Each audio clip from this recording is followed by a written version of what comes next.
Il campanello d'allarme era stato lanciato appena qualche giorno fa sulla vicenda che riguarda la vertenza dei netturbini. Adesso un altro affondo, questa volta in aula. Il gruppo consiliare Uniti per la città, passo dopo passo, sembra allontanarsi dalla maggioranza che sostiene l'amministrazione Firetto. Nell'ultima seduta i consiglieri Marco Vullo, Angelo Vaccarello, Giuseppe Picone e la New Entry Gerlando Gibilaro hanno preso le distanze dalla coalizione. Lo strappo si è concretizzato al momento del voto sulle proposte di deliberazione relative al programma triennale delle opere pubbliche e al piano di alienazione degli immobili comunali su cui la giunta di Palazzo dei Giganti punta per fare cassa. Ma l'impostazione dei provvedimenti, che sono stati comunque approvati dalla restante parte della maggioranza, non ha convinto la compagine di Mauriana. Non già convinto, nel senso che sono arrivate queste proposte di delibera come ogni anno, già con notevole diciamo, ritardo all'interno della Commissione Bilancio che ha fatto un'analisi dettagliata e certosina. Non ci hanno convinto alcuni aspetti delle due proposte di delibera, il piano triennale delle opere pubbliche e il piano delle alienazioni. Una riguarda nello specifico le aree PEP, che voglio ricordare sono le aree di pertinenza residenziale ad esempio delle cooperative di Fontanelle, Villa Seta, Monserrato. Lì ad esempio non ci convincono i calcoli, si arriva ad un costo di 30 euro metro quadro. Voi pensate ad esempio a una cooperativa che vorrebbe prendere possesso dell'area di pertinenza con 5.000 metri quadrati, se facciamo una semplice moltiplicazione arriviamo anche a centinaia di mila euro.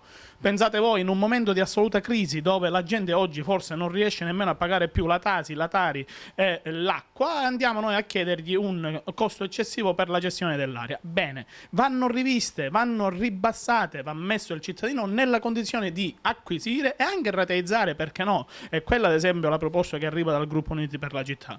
Ma non solo questo, altra importante questione che ha soprattutto a me personalmente, perché è stata una discussione avvenuta in Commissione Bilancio, ma poi anche seguita dal gruppo e da parte dell'opposizione all'interno del Consiglio Comunale, è una vicenda un po' spiacevole che noi stiamo chiedendo chiarimenti, che è il continuare ad affidare beni di proprietà comunali, in questo caso addirittura ad alienare un immobile di via Garibaldi, a titolo assolutamente gratuito con un semplicissimo protocollo d'intesa.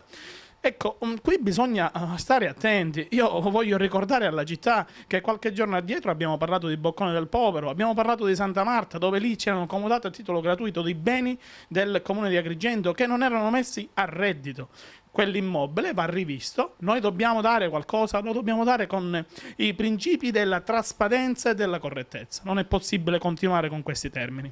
Queste proposte di deliberazione erano propedeutiche al bilancio di previsione, questo significa che non voterete, non approverete, eventualmente si andrà al voto il bilancio di previsione 2016? Ah, guardi, le proposte erano propedeutiche, dice bene. Il bilancio di previsione ha bisogno di un suo studio a parte.